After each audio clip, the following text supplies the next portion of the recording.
నమస్కారం అండి. మనం ఇప్పుడు ఎద్దనపూడి సులోచనారాణి గారు రచించిన 'ఆరాధన' అనే నవలలోని 11వ భాగాన్ని విందామా? అన్నపూర్ణ పల్లెటూరొచ్చి నెల రోజులు కావస్తోంది. పూర్ణ వచ్చేసరికి పినతల్లి పరిస్థితి మరీ అధ్వాన్నంగా ఉంది.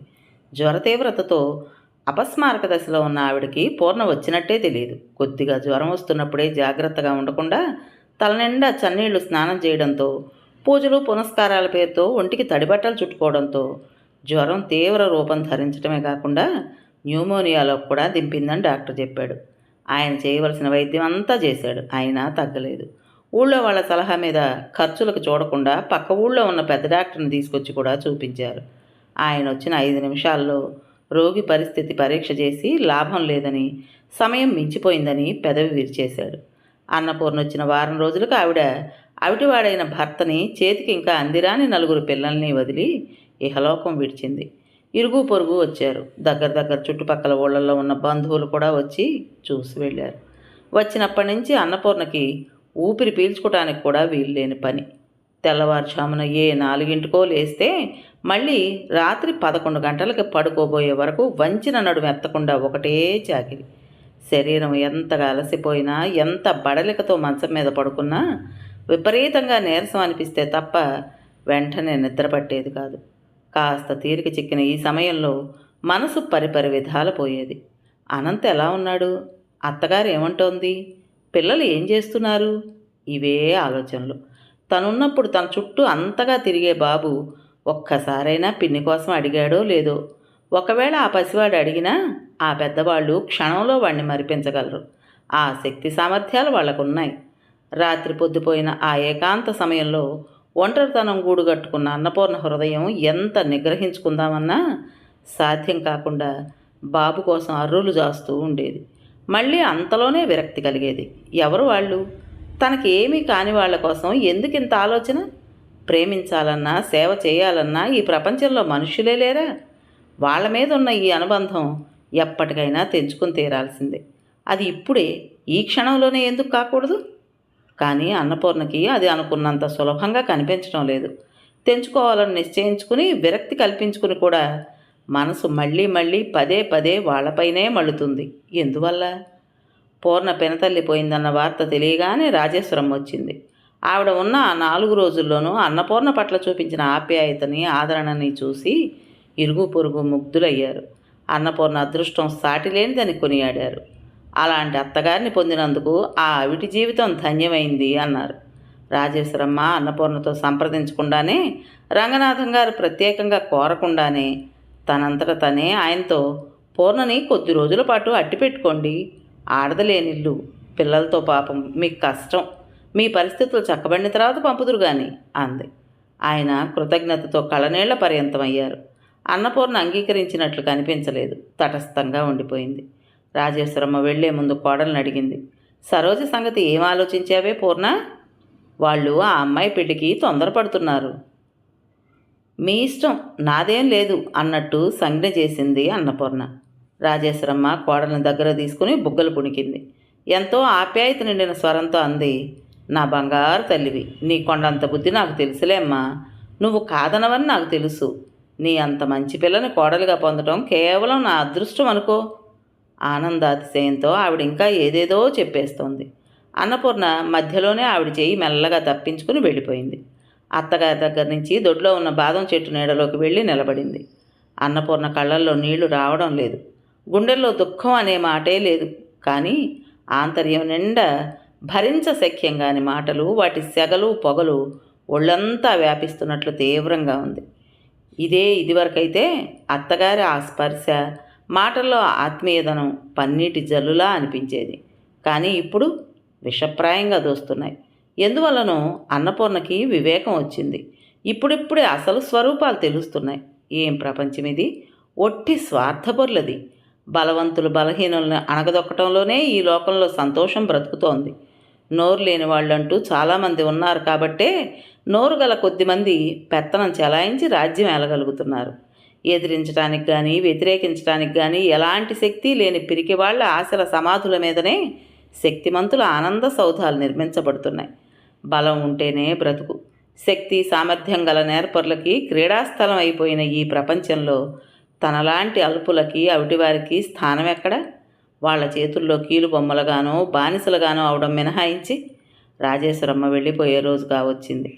వెళ్లే ముందు ఆవిడ కోడల చేత భర్త ద్వితీయ వివాహానికి తను మనస్ఫూర్తిగా సమ్మతిస్తున్నట్లు కాగితం మీద సంతకం పెట్టించుకోవడం మర్చిపోలేదు.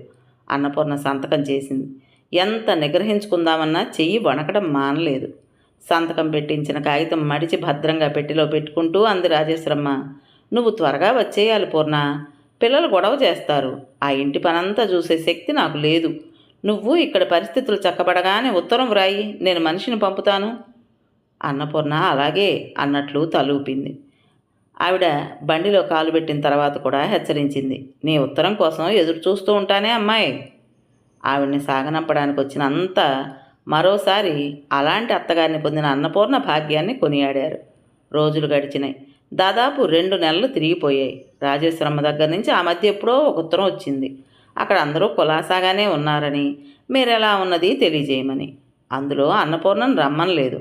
ఇంకా ఎన్నాళ్ళు ఉంటుందో తెలుసుకోవాలనే ఆసక్తి లేదు. రంగనాథం గారు సాధ్యమైనంత త్వరలో పూర్ణను పంపిస్తానని జవాబు రాశాడు. ఆ ఉత్తరం చూసిన అన్నపూర్ణ వద్దంది. ఆయనకు అర్థం కాలేదు. అదేమిటమ్మా, ఇప్పటికే ఇంత ఆలస్యమైంది. అక్కడ పాపం వాళ్ళు ఎంత ఇబ్బంది పడుతున్నారో ఏమో. నా అవసరం ఈనాటితో తీరేదా ఏమన్నానా? వాళ్ళకు కష్టం కలిగించడం నాకు ఇష్టం లేదు. వాళ్ళు మంచివాళ్ళు కాబట్టి మర్యాదకేదో అంటున్నారు. అన్నపూర్ణ ఎంతో ప్రయాసతో ఆయనకు జరిగిందంతా తెలిసేలా చేసింది. తెల్లబోయాడు ఆయన. దిగ్భ్రాంతి చెందాడు. ఓ పట్టాన నమ్మలేకపోయాడు కూడా. నిజమేనా పూర్ణ నువ్వు చెప్పేది? ఎంతో మంచివాళ్ళలా ఉన్న వీళ్ళు? మంచివాళ్లే బాబాయ్, కానీ స్వార్థపరులైన మంచివాళ్ళు. ఒకసారి నువ్వే నాకు చెప్పావు, గుర్తుందా నీకు? మనుషుల్లో మంచితనం 2 రకాలుగా ఉంటుందని. ఒకటి స్వార్థపూరితమైందని, మరొకటి స్వార్థరహితమైందని చెప్పావు. పలక మీద వ్రాసి చూపించింది అన్నపూర్ణ. రంగనాథం గారికి వెర్రెత్తినట్టుగా ఉంది. అయినా నువ్వు నాకు తెలియకుండా అసలు ఎలా సంతకం పెట్టించావు? మాట మాత్రం నాకెందుకు చెప్పలేదు? నీ మంచి చెళ్ళు నువ్వే నిర్ణయించుకునేంత పెద్దదానివి అయిపోయావా? కోపంతో కసిరినట్లుగానే అన్నాడు ఆయన. అన్నపూర్ణ అదేది తన ఉద్దేశం కాదన్నట్టు వేగంగా తల తిప్పి పలక మీద మళ్ళీ వ్రాసింది. బాబాయ్, నాది కాదనుకున్న వస్తువు ఎక్కడుంటేనే, ఎవరి దగ్గర ఉంటేనే? నువ్వు వట్టి మనిషివి కూడా కాదుగా పూర్ణ, ఎంతో బాధగా అన్నారాయన. అన్నపూర్ణ ముఖం అతి సున్నితమైన దెబ్బ తగిలినప్పుడు కలిగే బాధతో మొదట కిందకు వంగిపోయింది. తర్వాత 2 నిమిషాల్లో ధైర్యంగా సగర్వంగా మళ్ళీ పైకి లేచింది. అందుకే ఈ ధైర్యం అన్నట్టు చూసింది. నీ మొహం, ఈ ప్రపంచం సంగతి నీకు తెలీదు. ఆశ్రయం లేని ఆడపిల్ల జీవితం అంటే ఆషామాషి వ్యవహారం అనుకున్నావేమో. అదీ కాకుండా పూర్ణ, నా పరిస్థితి కూడా నీకు తెలియంది ఏమీ కాదు. నాకే ఠికాణా ఎలాగా అని దిక్కులు చూస్తున్నవాడిని. నిన్ను పోషించటం అంటే. అన్నపూర్ణ ముఖం ఎర్రబడింది. పలక మీద వ్రాసింది గబగబా చెరిపి దానికి ఇరువైపులా చకచకా ఇలా వ్రాసింది. బాబాయ్, భగవంతుడు సాక్షిగా చెప్తున్నాను, నీ దగ్గరికి నేను నిన్ను ఆదుకోవటానికి వచ్చాననే కంటే నీ ఆశ్రయం యాచించడానికి వచ్చానంటే నిజం చెప్పినట్టుగా ఉంటుంది. నువ్వు నాకు నిలవ నీడ ఇచ్చినందుకు కృతజ్ఞతగా నేను నీ సంసార భారం వహిస్తాను. ఈ పిల్లల్ని నా సొంత పిల్లలుగా చూసుకుంటాను. నా బతుకు నేను బతకగలననే ధైర్యం నాకుంది. నా తిండి బట్ట కోసం నేను ఒకరి మీద ఆధారపడాల్సిన అవసరం నాకు లేదనే నమ్మకం కలిగింది. నేను ఇన్నాళ్ళు ప్రతి వాళ్ళకి వట్టి పుణ్యానికి గొడ్డు చాకిరీ చేస్తూ వచ్చాను. ఇక నుంచి అలా కాకుండా నా శక్తిలో అణువణువుకి ఖరీదు కడతాను. భగవంతుడి దయ వల్ల నా జబ్బల్లో పుష్టి చాలా ఉంది. భర్తని ప్రేమించడం ఎలాగో నేర్చుకోవడానికి పట్నం వెళ్ళిన నేను బ్రతకడం ఎలాగో బాగా నేర్చుకుని వచ్చాను. నా బాధ్యత గురించిన భయం నీకేమీ వద్దు. నా వల్ల నీకు ఎలాంటి బాధ ఉండదు. నువ్వు నన్ను తిరస్కరిస్తే ఇక మృత్యువు మినహా నన్ను ఆదరించే వాళ్ళు ఎవరూ లేరు. నా అవసరం లేని వాళ్ళ దగ్గర నేను ఒక్క క్షణం కూడా బ్రతకలేను. నన్ను ఎవరు కావాలని వాంఛిస్తారో, నా ఉనికి కోసం ఎవరు తహతహలాడతారో వాళ్ళ మధ్యనే నేను ఊపిరి పీల్చుకోగలను. ఇంతకంటే నా ఆవేదన నీకు నేను వినిపించలేను. దేవుడు చాలా నిర్దయుడు. నాకు మాట్లాడే శక్తి ఇవ్వకుండా ప్రతిదానికి స్పందించే హృదయం ఇచ్చి ఆలోచనలు ఇచ్చి నన్ను చిత్రహింసకు గురి చేస్తున్నాడు. మాట్లాడలేని అశక్తత వల్ల నా ఈ జీవితంలో నేనెంత అపురూపమైన దాన్ని పోగొట్టుకున్నానో మీరెవ్వరూ ఊహించలేరు. అన్నపూర్ణకి హఠాత్తుగా ఏడుపు ముంచుకొచ్చేసింది. వ్రాస్తున్న పలక అక్కడ పెట్టేసి దుఃఖాన్ని నిగ్రహించుకోవడానికి సుడిగాలిలా అక్కడి నుంచి లేచి బయటికి పారిపోయింది. రంగనాథం గారు కింద పెట్టున్న పలకను అందుకుని శ్రద్ధగా చదివారు. ఆయనకి అన్నపూర్ణ హృదయాన్ని అలుముకున్న వేదన, అమాయకమైన ఆమె ఆంతర్యంలో చెలరేగుతున్న సంక్షోభం అర్థమైనాయి. చాలాసేపు దీర్ఘాలోచనలో మునిగిపోయి అలా కూర్చుండిపోయారు. మరో 20 రోజులకు పైగా అయింది. రంగనాథం గారి సంసారం కాస్త కుదుటపడింది. ఇప్పుడిప్పుడే ఆ ఇల్లు ఇల్లాలు లేని లోటుకు అలవాటు పడుతోంది. ఆయన భక్తి కోసం ప్రైవేట్లు చెప్పడం ప్రారంభించారు. ఇదివరకు కూడా ఆయన అప్పుడప్పుడు బడిపిల్లలకి పాఠాల విషయంలో సహాయం చేస్తూ ఉండేవాడు. కానీ ఏనాడు ఎవరి వద్ద తృణం కూడా పుచ్చుకోలేదు. ఇప్పుడు అన్నపూర్ణ సలహా మీద అదే జీవనోపాధిగా చేసుకున్నాడు. అన్నపూర్ణ పిల్లల సాయంతో దొడ్లో ఉన్న నేలంతా చదును చేసి కూరగాయ విత్తనాలు నాటింది. పెద్ద పిల్లను స్కూల్ మానిపించి తన చేతి కింద వంట కుట్టు పని క్షుణ్ణంగా వచ్చేలా నేర్పసాగింది. ఊళ్ళో తెలిసిన వాళ్ళ దగ్గర నుంచి వాళ్ళకి కావలసిన బట్టలు తామే కుడతామని తీసుకోసాగారు. ఉదయం నుంచి సాయంత్రం వరకు వంచినన్నడు ఎత్తకుండా పనిచేస్తున్న అన్నపూర్ణ దగ్గరికి ఇరుగమ్మ పొరుగమ్మ పనిగట్టుకొచ్చి పరామర్శిస్తున్నట్లుగా ఎక్కడలేని సానుభూతి ఒలకబోస్తూ, ఈ వెట్టి చాకరీ అంతా నీకెందుకే అమ్మా, ఆగర్భ శ్రీమంతురాలివయ్యావు. మీ ఇంటికి పోతే మీ ఆయన అత్తగారు నిన్ను చీపురుపులను కూడా ఎత్తనివ్వరు. త్వరగా వెళ్ళిపోక ఈ బాదరబందీ అంతా ఎందుకు పెట్టుకుంటావు అనేవాళ్ళు. వీళ్ల మాటలకు గుండెల్లో చెలరేగిన కల్లోలాన్ని గుప్తంగా దాచుకోవడానికి విశ్వప్రయత్నం చేస్తూ పైకి చిరునవ్వుతో, ఇక్కడ వీళ్ళకి నా అవసరం ఎంతైనా ఉంది. వీళ్ళని చూస్తూ చూస్తూ ఎలా విడిచిపెట్టి వెళ్ళను? వెళ్ళినా నాకు అక్కడ నిద్రపడుతుందా అని సంజ్ఞలతో చెప్పేది. వచ్చిన వాళ్ళు చోద్యంగా బుగ్గలు నొక్కునేవాళ్ళు. 4-5 రోజుల క్రితం రాజేశ్వరమ్మ దగ్గర నుంచి ఉత్తరం వచ్చింది. ఆవిడ కోడలికే వ్రాసింది.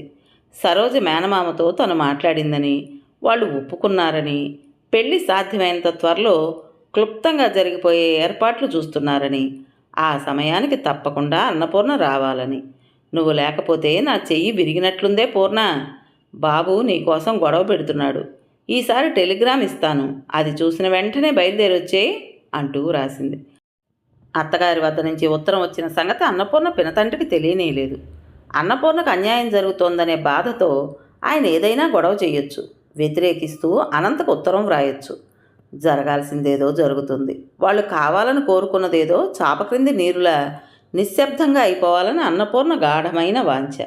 ఎంత నిర్లిప్తంగా ఉందామన్నా, ఎంత విరక్తి కనిపించకుండా ఉందామన్నా, ఎంత పట్టనట్లుగా ఉందామన్నా సాధ్యం కాక అన్నపూర్ణ అత్తగారి ఉత్తరం చూసిన తర్వాత ఎలాగో ఉండసాగింది. తనకు తెలియకుండా వాళ్ళేం చేయడం లేదు. తన నుంచి సంగతి దాచి మోసం లాంటిదేమీ చేయలేదు. తనతో ముందు సంప్రదించి తను ఒప్పుకున్న తర్వాతనే ఆవిడ వాళ్లతో మాట్లాడింది. నిజమే. అయినా సరే ఎందుకో గాని అన్నపూర్ణ సమాధాన పడలేకపోతోంది. ఆ మాత్రం అర్థం చేసుకోలేరా వాళ్ళు? ఏ స్త్రీ అయినా సరే తను కుంటిదైనా గుడ్డిదైనా మూగదైనా భర్త తనకే ఉండాలని, అతని సర్వస్వం తనదే అవ్వాలని వాంఛిస్తుందే తప్ప వేరుగా ఆలోచించదు. ఇది వాళ్ళకు తెలియదా? ఒకవేళ తెలియదే అనుకున్నా ఆపాటి విచక్షణ లేని వాళ్ళ కోసం తనెందుకు హృదయ వైశాల్యం చూపించాలి? వాళ్ళ సుఖం వాళ్ళు చూసుకున్నట్టే తన ఆనందానికి తనెందుకు ప్రాధాన్యం ఇవ్వకూడదు? కానీ దానివల్ల కలిగే ప్రయోజనం? వాళ్ళ అభిప్రాయానికి వ్యతిరేకంగా ప్రవర్తిస్తే, వాళ్ళ ఇష్టాన్ని కాదంటే ఏం జరుగుతుందో ఒకసారి రుచి చూసిందిగా. అన్నపూర్ణకి ఏం చేయలేని తన అశక్తత మీద, అనంత అర్థం చేసుకోలేని అవివేకం మీద కోపం నిండుగా పొంగి పొరలి రాసాగింది. గుండెలు చిక్కబట్టుకుని తొందరలో రాబోయే టెలిగ్రామ్ కోసం ఎదురు చూడసాగింది. దానికోసం ఎదురు చూడటం మాత్రం ఎందుకు? తను వెళుతుందా? వెళ్ళదు. ఆ ఇంటికి తనకి రుణం తీరిపోయింది. ఆ మనుషులకి తనకి బంధం తెగిపోయింది. ఎలాంటి అనుబంధం లేని వాళ్ళ దగ్గరకు వెళ్లాల్సిన అవసరం తనకేం లేదు. అత్తగారు ఎంత సంతోషంగా ఉందో! ఇన్నాళ్ళకి ఆవిడ కోరుకున్న విధంగా కొడుక్కి జీవితం కల్పించబోతోంది. అనంత ఎంత ఆనందంగా ఉన్నాడో! గతాన్నంతా భయంకరమైన పీడకలలా మర్చిపోగలిగేటట్లు చేసే నేర్పు సరోజుకుంది. తన చిలిపి మాటలతో చేష్టలతో అతని ఆంతర్యాన్ని ముంచేసి కొత్తదనం ప్రసాదించగల తెలివితేటలు ఆ అమ్మాయికి ఉన్నాయి. ఆ ప్రవాహంలో, ఆ ఉరవడిలో రాధ స్మృతితో పాటు తన జ్ఞాపకం కూడా కొట్టుకుపోతోంది. ఒక విధంగా ఆలోచిస్తే అనంత్ రాధని మర్చిపోవడం కష్టమే. ఎదురుగా పిల్లలున్నారు. కనీసం ఎప్పుడైనా వాళ్ళ మూలంగానైనా రాధ జ్ఞప్తికొస్తుంది. తను ఎలాంటి అనుభూతి ఇవ్వలేదు, ఏ విధమైన ఆనందం పంచలేదు. అలాంటప్పుడు తనెందుకు గుర్తుంటుంది? అన్నపూర్ణ కళ్ళ ముందు ఒకే ఒక దృశ్యం పదే పదే కదులుతోంది. అది ఆ రోజు తను ఊరికి బయలుదేరి వచ్చే వేళ ఆ అమ్మాయి అతను చట్టాపట్టాలేసుకున్నంత చనువుగా దగ్గరగా ఆనుకొని నడుస్తూ తన ముందే చకచకా మెట్లు దిగి వెళ్ళి కారులో కూర్చోవటం. వెనక ఒంటరిగా దిగులుగా నిలబడిపోయింది తను. ఆ క్షణం నుంచి తన జీవన మార్గం చీలిపోయింది. ఆ విధంగా ఆలోచనల సుడిగుండంలో పడి గిరగిరా తిరుగుతున్న అన్నపూర్ణ ఎక్కడ పడితే అక్కడ మన్నుదిన్న పాముల గంటల తరబడి అలాగే కూర్చుండిపోవడం ప్రారంభించింది. ఎన్నడూ లేనిది ఈ మధ్య శరీరాన్ని ఎక్కడా లేని అలసట ఆవహిస్తోంది. ఎవరి ఒళ్ళోనైనా ఒక్క క్షణం కళ్ళు మూసుకుని పడుకుంటే బాగుండును అనిపిస్తోంది. కానీ అలాంటి విశ్రాంతి ఇచ్చేందుకు ఎవరున్నారు? ఒక్క మృత్యువు తప్ప. చుట్టుపక్కల అమ్మలక్కలు అడిగే కుశల ప్రశ్నల నుంచి, వాళ్ళు తీసే ఆరాల నుంచి తప్పించుకోవడానికి అన్నపూర్ణ సాధ్యమైనంత వరకు ఇంట్లోనే గడపసాగింది. అప్పుడే అందరికీ అనుమానాలు మొదలైనాయి. అన్నపూర్ణ వెళ్లకుండా ఇక్కడే ఎందుకుంటోంది? అది తెలుసుకోవాలన్న ఆరాటం అధికమైంది. ఆ రోజు మధ్యాహ్నం పూట బిలబిల్లాడుతూ 4-5 వచ్చారు. అన్నపూర్ణ జాకెట్ కత్తిరిస్తోంది. ఏమే పూర్ణ, ఈ జాకెట్లు ఈ బట్టలు తెప్పించడం ఈ వరుస చూస్తే నీ మకాం శాశ్వతంగా ఇక్కడికి మార్చినట్టుగా ఉందే అంది ఒక ఆవిడ వస్తూనే. ఎందుకు వచ్చిన బాధే నీకు? హాయిగా అత్తారింటికి పోయి కాలు మీద కాలేసుకుని కూర్చోక. నీ కష్టం నేను చూడలేకుండా ఉన్నాను బాబు. మీ ఆయన అడ్రస్ ఇటుపడే వచ్చి తీసుకెళ్ళవయ్యా బాబు అని ఒక కార్డు ముక్క వ్రాసి పడేస్తాను. అందులో ఒట్టి మనిషి కూడా కాదయ్యే. అక్కడ అత్తగారి ప్రాణం ఎంత కొట్టుకుంటుందో. అసలు మళ్ళీ వెళ్లకుండా ఉండడానికి ఇదే కారణమా లేక ఇంకేదైనా? మరో ఆవిడ అనుమానమంతా కళ్ళల్లో చూపింది. వాళ్ళకేం సమాధానం చెప్పాలో తోచని అన్నపూర్ణ వంచిన తలెత్తకుండా కూర్చుంది. ఇంతలో పోస్ట్ అని కేక వినిపించింది. అదిగో ఉత్తరం వచ్చినట్టుంది అంది ఒక ఆవిడ. ఇంకెవరు? వాళ్ళ ఆయనే అయి ఉంటాడు. అన్నపూర్ణ గుండెలు రెపరెపలాడుతున్నాయి. వాకిట్లోంచి పినతండ్రి కేక వేశాడు. పూర్ణ, టెలిగ్రామ్ వచ్చిందమ్మా. అన్నపూర్ణ తడబడుతూ లేచి వెళ్ళింది. ఆయన వికసించిన ముఖంతో అన్నాడు, నిన్ను వెంటనే బయలుదేరి రమ్మనమని మీ ఆయన టెలిగ్రామ్ ఇచ్చాడమ్మా.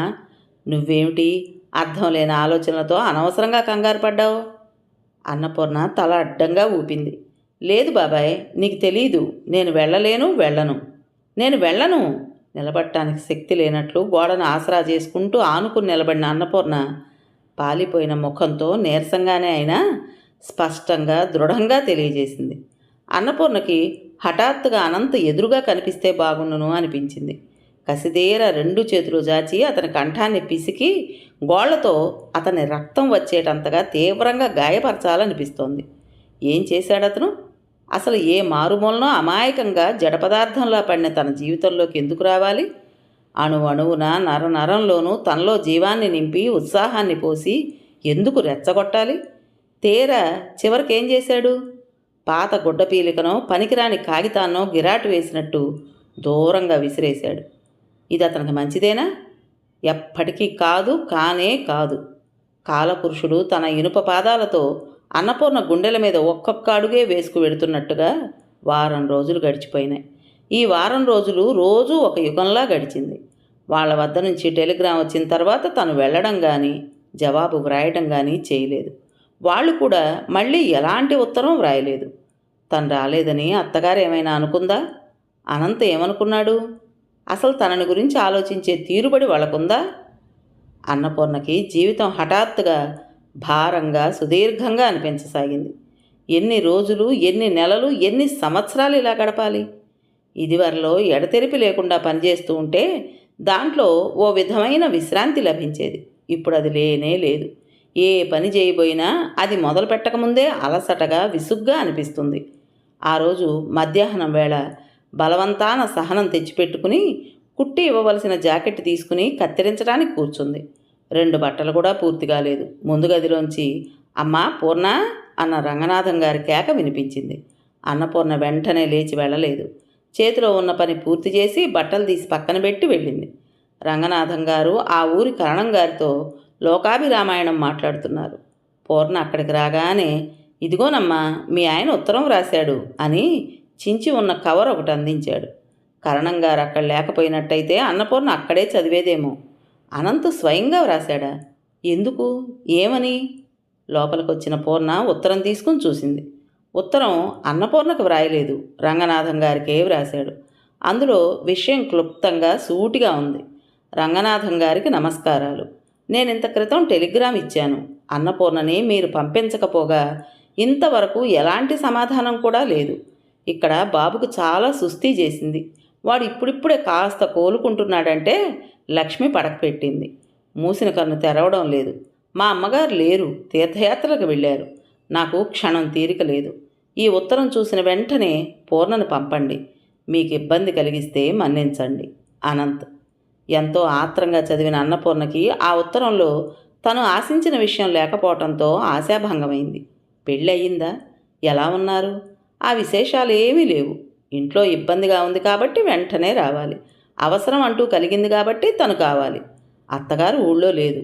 అవును మరి, నూతన దంపతుల మధ్య నేనెందుకు అన్నట్టు వెళ్ళిందేమో. సరోజకి అవన్నీ చక్కగా పెట్టుకోవడం రాదా? ఎలా వస్తుంది? చిన్నపిల్ల, గారాబంగా ముద్దు ముచ్చటతో పెరిగిన పిల్ల. పని పాటు ఎలా వస్తుంది? వచ్చినా చేయాల్సిన అవసరం ఏముంది? కరణం గారు వెళ్ళిపోగానే రంగనాథం గారు అన్నపూర్ణను కేకవేసి అడిగారు, వెళ్తావుటమ్మా? వెడతాను బాబాయ్, అంగీకారం తెలిపింది. వెళ్ళననడానికి తనకేం అధికారం ఉంది? అనంతు తనకు తాళి కట్టిన భర్తే కాదు, 1000 రూపాయలు ఇచ్చి కొనుక్కున్న యజమాని కూడా. యజమాని అవసరం తీర్చవలసిన విధి సేవకులకు ఎల్లవేళలా ఉంటూనే ఉంటుంది. నవల పేరు ఆరాధన. రచించిన వారు ఎద్దనపూడి సులోచనారాణి గారు. ఇంతటితో ఈ నవలలోని 11వ భాగం పూర్తయింది. విన్నారు కదండి. మరి ఈ కథ మీకు నచ్చిందా? నచ్చినట్టయితే లైక్ చేసి మరో నలుగురికి షేర్ చేయండి.